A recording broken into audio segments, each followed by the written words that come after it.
All right, here we go, live. You.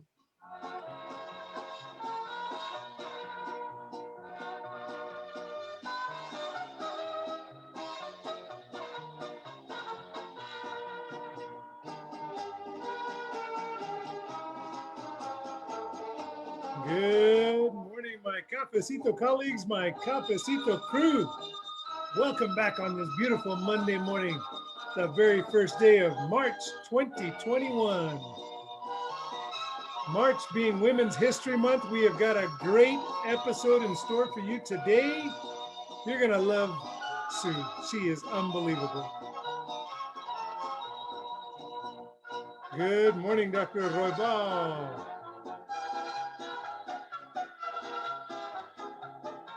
All right, all right. We're going to get started right away this morning because I got stuck in traffic here in Burque this morning. I had an emergency 8 a.m. meeting this morning, cranked that out, got ready to go, was good to go, and then traffic didn't cooperate. And so had to be better safe than sorry. And thank you, Sue, for being flexible with me this morning. Good morning. How are you? Good morning. Fine, thank you. I'm glad to be here. I am thrilled to host you today. We're going to, actually, our visit is just going to be right about on time because I'm going to dispense with my normal 15 minutes of links and kind of my routine. And we're just going to go straight away to you this morning. Does that sound all right? Yep, no problem. I'm so glad. So Donna, thank you for joining us. Sunny, glad you're here. And Jonathan and Kristen Muñiz. Buenos dias, le de Dios. In fact, it is a beautiful day. We are blessed. It is March the 1st. And I wanted to just say real quick, I posted this morning at about 5 or 6 o'clock this morning when I was getting my day started. I changed my cover banner photo to Dr. Seuss. His birthday is tomorrow, and I put that up today to celebrate his birthday. Many, many years I have read in our school system here in APS for Literacy Day and Dr. Seuss's birthday. They invited me out to the schools, and I go do the readings. Well, leave it to Mike Vickers, my dear friend, and almost always a constant critic, but he's always passionate about his position, did a good job of pointing me to an article that showed Dr. Seuss's journey. And there's one, his early journey is obviously got some pain points in it for me and hopefully for all of us, and some of his racist behavior. And I just have to say that all these years I've been posting about my speaking at the schools for Dr. Seuss's birthday, and no one has ever directed me to this history, and shame on me for not knowing it until today. I'm not going to take down the post. There's a robust conversation going on right now on that post. Mike started it with the article, and some other folks have responded well. And I look forward to reading the article later today and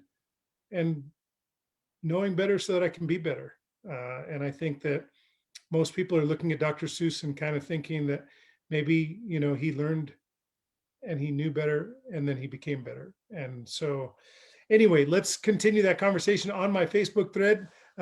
Feel free to continue to comment on that and educate me as I'm always willing to learn.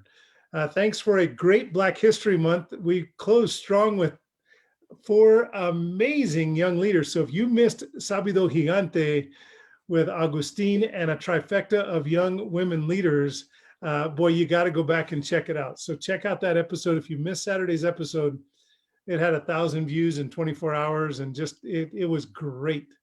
Really, really well done. But today we start March, and that means we are in Women's History Month. And what a beautiful way to start Women's History Month than really spotlighting an incredible woman who saw a need, who saw something that no one's immune from. And it was an area that wasn't getting enough amplification. It wasn't getting enough support. It wasn't getting enough resources.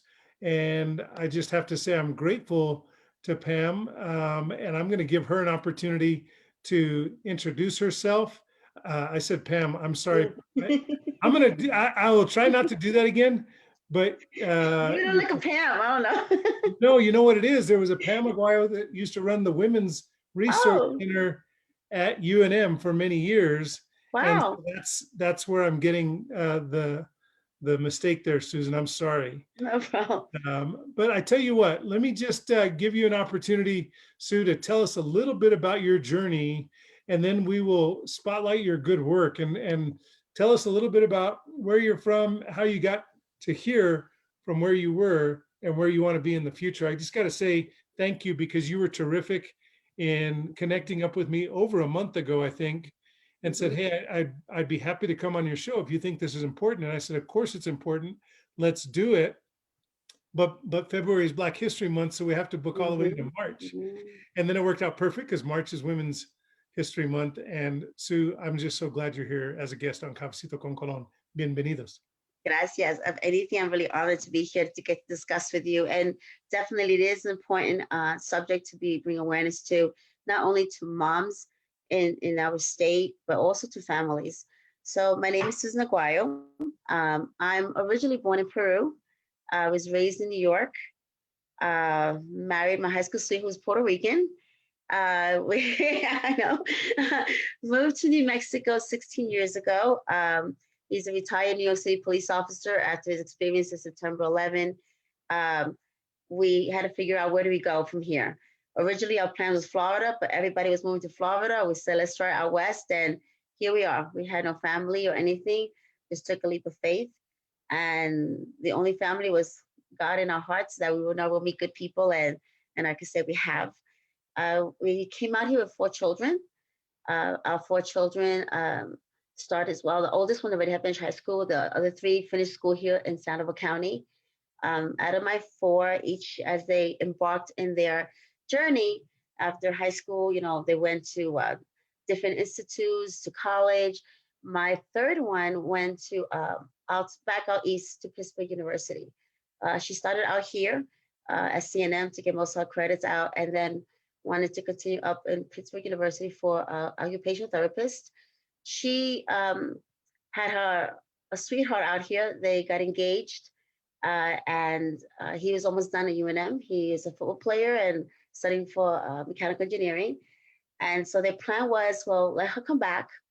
They get married and they go back out for her to finish school. That was their plan.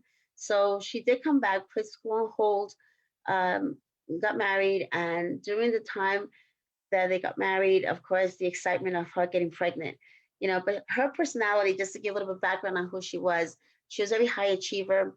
She was the kind of person who had everything scheduled from the moment she got up to the moment she went to bed since she was little. And I thought it was a great quality, but at times she was very hard on herself. She was constantly making sure, well, I didn't do this yet, so I have to make sure I move it up here. Or I didn't do this today, I got to make sure I get it done tomorrow. So those great qualities I admired of her, but she was hard on herself growing up, even in school. She got a B plus. It was like, oh my gosh, I got to make it an A next time. So with her news of her being pregnant, it came with I would say mixed feelings of excitement because she always wanted to be a mom. She was this mom to her older siblings, moms to her younger brother, um, but she always wanted to be a mom. But at the same time, it came with, oh no, this is sooner than my 2-year plan. And I always say to her, like I tell many people, I say, you have a plan, God has a different plan for you. I've always said that you have a plan, God has a different plan for you. And she adapted to the excitement. They were newlyweds, just adjusting. If most of us who we get married really young, it's a new journey. It's a new experience. It's a new understanding of this person sleeps this way. This person is neat or not neat. And so she was adjusted to the new responsibility of being a wife. Had to work full time. As I said, she put school on hold. But with her pregnancy, came with a lot of debilitating uh, morning sicknesses that will continue on beyond morning. It would affect her to function. It came with insomnia. And right before she knew she was pregnant, she had just her puppy had just passed away. So the news of her mourning for this puppy, which was their first baby to them, and then the news of being pregnant. I remember her saying, I feel so confused and wanting to feel happy, but I'm still crying. My baby died. I said, I understand. She's always a very sensitive person. But then again, the irritability of being moody, the insomnia, not sleeping well, the anxiety of thinking, oh, wow, I didn't finish college yet. He's almost done. Will I be able to, pull this through? And she was just being so worried. And I kept thinking, oh, it's her hormones. You know, um, she could go into the doctor at emergency and they kept telling her, well, you're healthy, young mom. Baby's okay. It's your hormones. You'll be okay. And as much as like even I myself, because I didn't experience, what she was experiencing, her older sisters who had children weren't experiencing what she experienced. She felt alone and didn't know, unfortunately, until a very dark time, a very rough night, within her feelings. She wound up taking her life at 4 months pregnant. We got the worst call I think a parent could ever experience. We had just seen her the day before. I remember looking at her and saying, specifically saying to myself, oh, my daughter's so beautiful. She's just so beautiful. But yet, looking at her eyes and saying, she looks so tired. Never thought it'd be the last time I get to see my daughter. Uh, when we got the call from her mother-in-law saying that she got a call from the police in Albuquerque, and we live in Rio Rancho. She got a call saying the police called. All they said to me is head over to the kid's home. Do you know what happened? I said no. I just saw her, and then she said, well, I don't know. I'm really scared. They just said please head over this way. So I said, well, I'm sending my husband over there, and it was a Sunday morning. We were getting ready for church. Um, we, as a matter of fact, quickly to go back, we have a total of 7 children now. So we have 4 children when we got here. But then we were blessed to adopt 3 more children here in New Mexico to complete our family that we always wanted to have, a big family. So that was really a blessing for us. Um, so we had 3 smaller children, with our older ones already, moved out of the house. And I said, well, just go. I told my husband, go and see what's going on. He he got there and I'm calculating, okay, half hour he should be there. 45 minutes go by. He doesn't call. He doesn't call me. An hour goes by. I'm calling him. I'm calling my daughter. I'm calling my son-in-law. Calling her mother-in-law. Nobody answers. Unfortunately, 2 hours later, I see my older children running into the house and said, Dad just said to come here. And I felt in my heart, I said, something's wrong. Something's wrong with her. For me, I think emotionally, it was a connection with mom. When I knew something's wrong, I said, okay, prepare yourself. But never did I think it was to the extreme of losing her. I thought maybe she got hurt, a car accident, unfortunately, a lot of car accidents, especially a lot back then when we moved to New Mexico. There was a car accident, I think, every 10 minutes. I thought, this is crazy. They don't have that many in New York. Uh, so I thought really a car accident. And when my son, ran in, he said, Dad said to call him when I get here. And when he did, and my husband at first didn't want to tell me when he said she's gone, I recall that moment. I tell people, they ask me sometimes, how do you repeat what happened? And I have so much hope and faith that I know she's okay. Um, I did drop. I dropped to the floor. And I remember thinking my whole world crumbled. My older children were like falling apart. But then I looked at the younger children who was so scared. And I went to a survival mode. I told myself, no, I'm not going to question. I'll find out what happened. Take care of the kids right now. And that's what I did. I took care of the children. I called people from our faith, my really good friends. What had happened, they rushed over to the house. They took care of the kids. I was able to concentrate on the older ones. My husband arrived. And when we got the explanation, all we had was she took her life. I said, no, no, no, this is not her. And anybody that knew her, our community was shocked. This is not her. It took a short time after when I was able to get the phone from my son-in-law, and on her phone I could see her search. Is can a woman experience depression or anxiety when they're pregnant? What does it mean? And very little bit of information was there, and I thought, can somebody experience depression when they're pregnant? I was like, what a good question.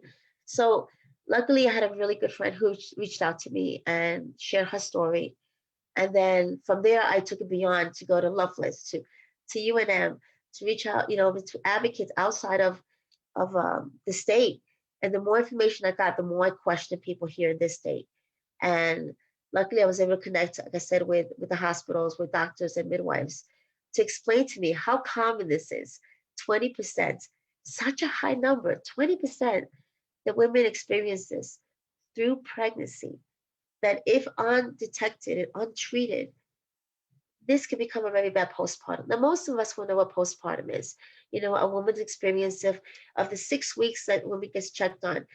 She might have exactly what my daughter had: the insomnia, the excessive vomiting, the mood swings, the change of wanting to connect with friends, the even feeling isolated at the point where they feel like depression coming in.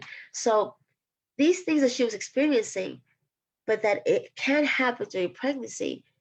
I looked at my daughter's picture and I said, if this can happen to her, then how many more people is this happening to silently?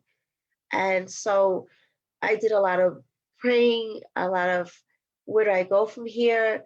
My other daughter, who was very good computer savvy, she was, let's do a blog. Let's do a blog. Maybe what women will reach out this way. So we started with the idea of blog. She passed away in March. Our plan was there, I think, in May. So we just got started right away. But then I kept thinking there's something more that's needed, and I didn't know what. And in dreams and in prayers, I could tell you through our faith, it was like open up a nonprofit, and that's what we did. So by October, we had everything ready. We had my daughter, her teacher, her best friend, and we just sat there and we said to ourselves, we need to take charge. We need to start saying, you're not alone. And so we named it after her name. Her name was Cassandra with a K. But we call the organization Casey's Cause. The reason why the word cause, I always like to explain this, the word cause with a K. It's not that I can't spell the word cause, but because we called her KK as a nickname. So we figured KK, Casey's Cause. And I said to myself, I'm going to do it my mission. And that's really what Casey's Cause is based on. The mission to give moms resources, to bring education and awareness for the moms, for the families that are experiencing this, so they can understand the moms. Because realistically, we have a lot of single moms in the state. We have a lot of teen moms in the state. Are we giving them enough information to know where to go, to know that this is common, that they're not crazy? Because that's what you think. You think you're crazy. So with the beginning of that nonprofit in 2017, when we started 2015, another inspiration, another leap of faith, I directed and produced a documentary called Casey's Hope, My Life for Yours. And it's being used right now as an educational tool at hospitals, at clinics, and for visiting programs, home visiting programs for moms, for many other agencies that work with moms. So for us, what benefited? Can we, Sue, let me just say, no one can hear your story and not be heartbroken for you. I know that KK would be, I think, 28 this year. Yeah. And I have a 23-year-old son, and let me just tell you that I just, my heart goes out to you and your family and your 6 children that you have with you and your Boricua husband. You met him. I don't know if you remember. You met him at an event we had in Santa Fe. Did we? Mhm. What was his name again? Remind me. Ray. So I remember when he spoke to you and you mentioned your background in Puerto Rican. He's like, oh, he's Puerto Rican. He's like, yeah. So he was like, I remember this. You had met him in I'll have to see Ray again. Tell him I look forward to that, and thank him for his career and service and law enforcement, and thank you for your advocacy. I mean, I think that some of the most amazing, impactful things we see in our lives when it comes to organizations, it's where individuals who are courageous like you and KK's best friend and sister take deep pain and tragedy and turn it into positive action. And that's what you've done here. And I'm hoping, maybe, Sue, would you allow me to take a minute here and show the awesome trailer for the yes. documentary? You started talking about the Yeah, it's a documentary. little trailer. Yeah. I wanted to share that with everybody, if that's okay with you. Let's do that right now.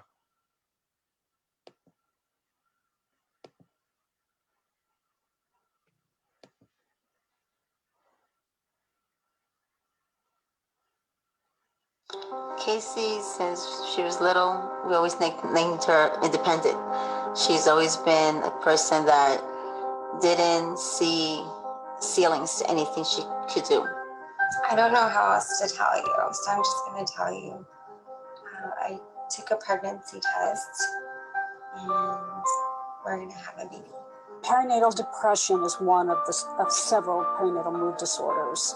Perinatal depression is the most common, so it's one that people are more aware of, although still they don't quite understand what that is when they hear perinatal depression.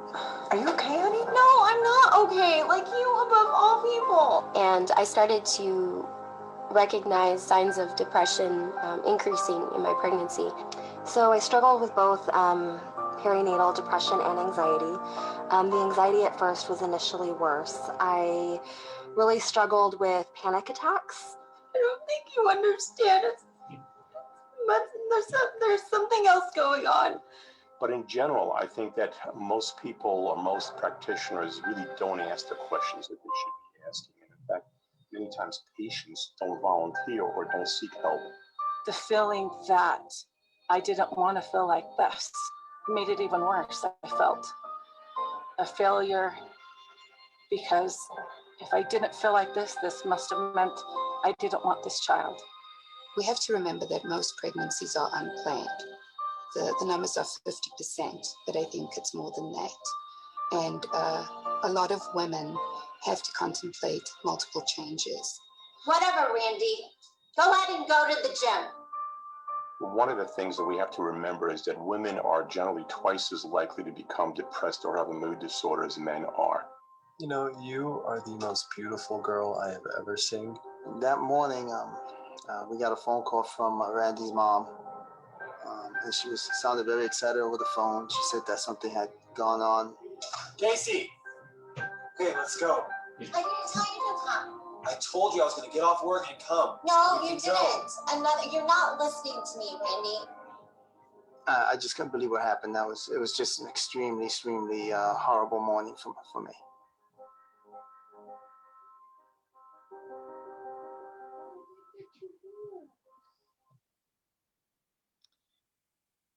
So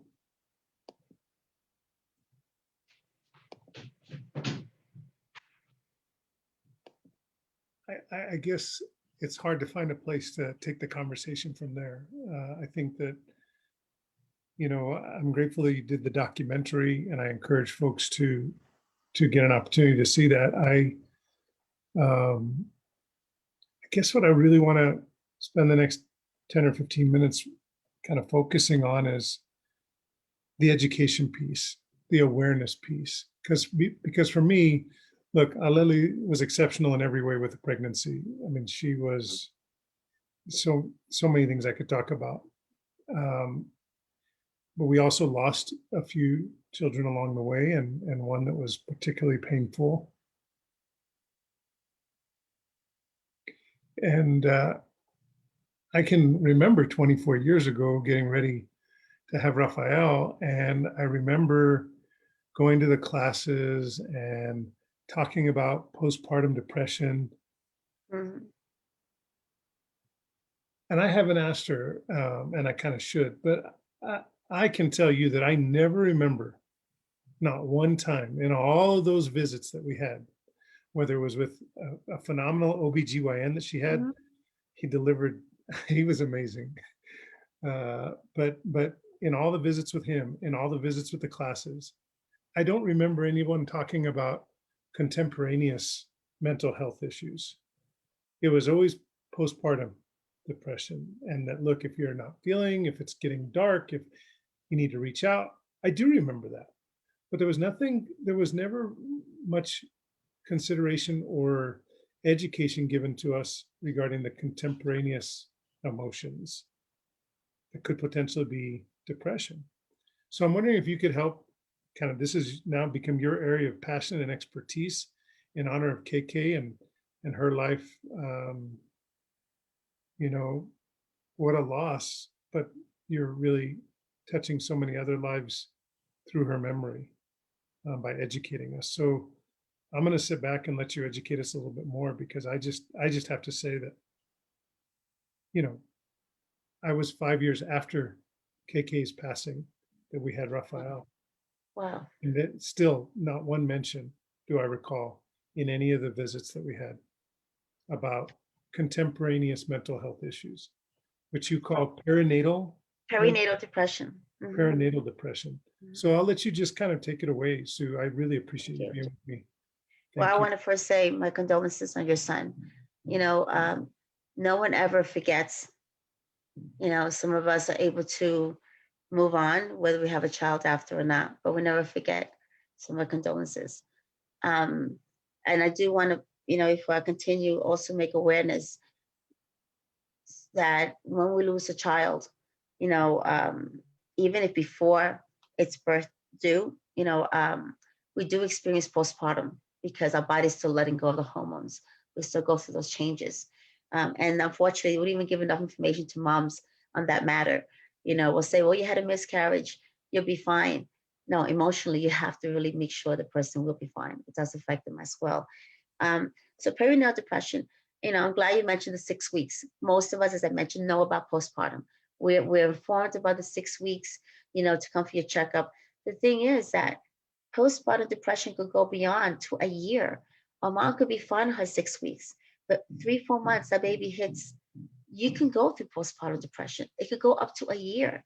We hear in the news about if postpartum gets undetected, and especially if they had history of depression previously, they're at a higher risk of actually going through postpartum depression. If it goes undetected, it could reach what we have in the news, postpartum psychosis, that we automatically think, how could a woman put a baby in the microwave? How can a woman hurt herself or hurt the baby, you know, in the washing machine? These are such high levels of a woman experiencing voices, becoming like a mixture of schizophrenic, thinking that this is very normal to do because they don't see the knowledge of what is right or wrong. In perinatal depression, because we get so confused with what we call being hormonal, you know, oh yes, you know, you're crying for the, you know, Disney commercial, oh, you haven't slept well because, you know, your body's getting bigger, you're uncomfortable, or you have anxiety because you're thinking, where are you going to prepare the nursery, or are you going to know what to do, you know, how to nurse the baby and how to change the baby. Well, it's considered normal if it's beyond, just like a postpartum checkup, beyond 10 days to 2 weeks, that is affecting to function. It's a problem. It's not anything more of just you'll get through this when you're pregnant, or after you have your baby, you say, oh, it's the baby blues, you'll get through this. Up to 10 days, 12 days, it's okay because your body is just adjusting to the whole changes. But if it's beyond that and it affects you, that's when it's a problem. That's when you do need, it might be because it is a chemical imbalance. And we have such a stigma on the word depression to start with. You know, we don't put a stigma on someone who has thyroid or diabetes or heart problem. But we said the word depression, especially being pregnant, it becomes such a stigma that, well, that didn't happen to me. I could have said the same thing. It never happened to me. But it does happen. To find out 20%, that's such a high number of women that fell through the cracks that could have been told this was happening. Now, because of the organization, we've been able to connect with therapists that work with maternal mental health, uh, psychiatrists. We have home visiting programs, and now that we've been able to educate, they now screen their moms while they're pregnant. We have as well other resources. Some women don't want to go to medication and they want to try more of a holistic way. You know, there's oils that help, there's perinatal yoga, you know, there's acupuncture, there's different things that women can try. We try to give the options, but what we've really successfully have been done really well is a support group. We have a licensed, you know, social worker in maternal mental health, that we now give them the option of having the support group to come to talk. And depending on their needs, then we say to them, hey, go to your doctor, let your provider know what's going on. Let them help you. I'm also the Postpartum Support International liaison, which is a very big, large agency. So we have other support groups outside of what I do. We have them for NICU, moms who had to leave their babies in NICU. dads who go through paternal. A matter of fact, 10 to 12%. There's paternal postpartum. Paternal postpartum is very similar to moms, but as moms, what we do, we get emotional, as I say. Where dads, they feel replaced. Also the emotional part of being able to be responsible for another mouth. Some become in substance abuse, some actually become domestic abuse. Very different than what women go through. So women go through the emotional part, which sometimes do result in going into substance abuse because they want to release what they don't know what they're going through. And then we have men who feel replaced and feel like they don't know what they're experiencing. They don't know why she's experiencing certain feelings, and it becomes domestic abuse. So we have so much that for one simple thing that could be taken care of through screening, that we could avoid child abuse, domestic abuse, and hardship of family losing loved ones. And I think for me, that's been my mission. We do all these process of helping women know these resources are out there. And as well, like I said, with PSI, we have other support groups that we refer to. Like I said, women leaving their children in NICU. We have women who have miscarriages. We have military moms. They go through a very high level of postpartum perinatal depression. You know, whether they're the moms who stay behind when the husband leaves, or whether they're the moms who are soldiers who are pregnant, you know, and have to go through the process of working and then leave the babies behind to go back to work. So postpartum and perinatal depression, nobody's immune. It can happen to anybody. Through Casey's Cause, do you still do the, I know for a while, maybe this was pre-COVID, kind of when we first started tracking one another, I know you were doing your weekly support groups or twice a month support. Mm-hmm. That's We still do virtual now. We do them virtual, and it's been an advantage. You know, we could say COVID really has affected so many people in so many bad ways. The advantage of COVID is we've been able to do more virtual assistance. Even doctors are able to help their patients a little closer instead of being, which is the sad part here. It used to be a 6-month wait for a mom to be able to see a doctor if it came down to anything with mental health or therapy. Now it's out to 2-3 months, you know, because virtuals become easier for them to reach out and be able to see them more consistently. Our support group, because of virtual, we're able to support people in Roswell and Carlsbad. It's not just Albuquerque or Rio Rancho or Santa Fe. We've expanded because people are able to now not have to look for babysitting, you know, for their toddler or their infant, or if they don't might not have transportation. So it's more facility, easier for them to come to our support group. So we've been able to continue doing that. That's terrific. And then one of the things you've done amazingly well, at least on the website, and I posted the link to the main landing page, but you've done an amazing job of pulling together the countless resources that are available. And I would think that if I was one of those 10% or 8 to 10% of men who may be experiencing some of the depression associated with pregnancy or post-delivery, and I got to your page, I would actually be somewhat overwhelmed. And so I guess what I would like to say out loud is that I think I want to encourage folks to reach out to you and to your work, and because you are such a beautiful navigator, and you can help connect people up with the resources that you have spotlighted on your website, but I think in some ways could be overwhelming because you have so many on there. I want different areas, because at first when we just started basic on Albuquerque, I would get a call from Santa Fe, or I'll get a call from, you know, Las Lunas. And I thought, okay, I need to. So I started calling around. I did my homework, and there's still more that it's funny you say that. Go, well, I'm not going to put them up. If they call me from that area in New Mexico, Demi is very small. We'll get calls from there, and I have to find something closer. You know, I tell people, you know, I'll do my best, and that's as a coordinator with PSI for New Mexico.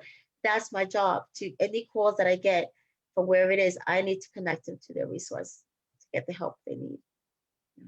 And so you're like the first line of defense. People can reach out to you, touch base with you. You are a coordinator, and you will connect them up with the resources necessary. Tell me, on this journey you've been on, what's been most surprising for you as you know, I work with a lot of nonprofits, and a lot of people have a lot of great ideas, and everybody wants to start their own nonprofit. you've had success. Tell me about maybe the biggest surprises that you encountered when you were starting the nonprofit, now the work you've done through the nonprofit, and then maybe what's the next chapter for KK? I think the most wonderful part is, as I said, I have my second daughter is actually due in 2 weeks with her fourth baby. So at the time she only had two, but since then, since we started, the wonderful thing at her appointments, the screening her. We don't yet have in this state mandatory screening, and that's my goal, to have mandatory screening for moms. So how's that's interesting. How's that going? Because I know that you've done some work with the legislature. I think in 2019, you were able to get the legislature to pass a memorial to name it Perinatal Depression Day In February, 2019, in February, yeah, right? And yeah, so, February 11th. so how's this going to get mandatory screenings in place? Well, our goal is obviously having to go through, having to show the numbers of how many moms are passing away because of the reason they're not giving the awareness and being checked on, you know, at least once per trimester, you know, to be checked on, not to wait until 6 weeks. We could avoid something. So right now, I really prepared myself to be able to just piggyback of other agencies who have gone to legislation on maternal mortality, you know, on the extension of a year, you know, of postpartum, you know, on moms. So I'm observing. Last year, as a matter of fact, I ran for state senate. It wasn't part of my bucket list, but my goal was I'm bringing maternal mental health, you know, awareness. But with a little bit that I'm trying to feed myself, educate myself, to be able to say, okay, 2021, we're just recovering of a 2020. But 2022 is going to be our year. We're going to have to stand up there, bring all our information that we have with all the other agencies that have to back us up and say, no, these are the moms that we that come to us. So these are the moms that we've lost, to be able to bring that awareness. You know, my daughter, as I said, we don't have it yet, mandatory in the screening. You know, we're bringing the awareness. Do many states have mandatory screening per trimester? Some do. Yeah, some do. That's Yeah, terrific. and that's why I was able to really reach out to other advocates outside of the states. You know, well, we just want to look. We have a lot of deeply engaged community leaders who watch Cafecito con Colón, like you, Sue. And I want to encourage them to sign up for your newsletter, which you can do there on the webpage that I posted. Reach out to Sue, send her a direct message on Facebook, send her an email.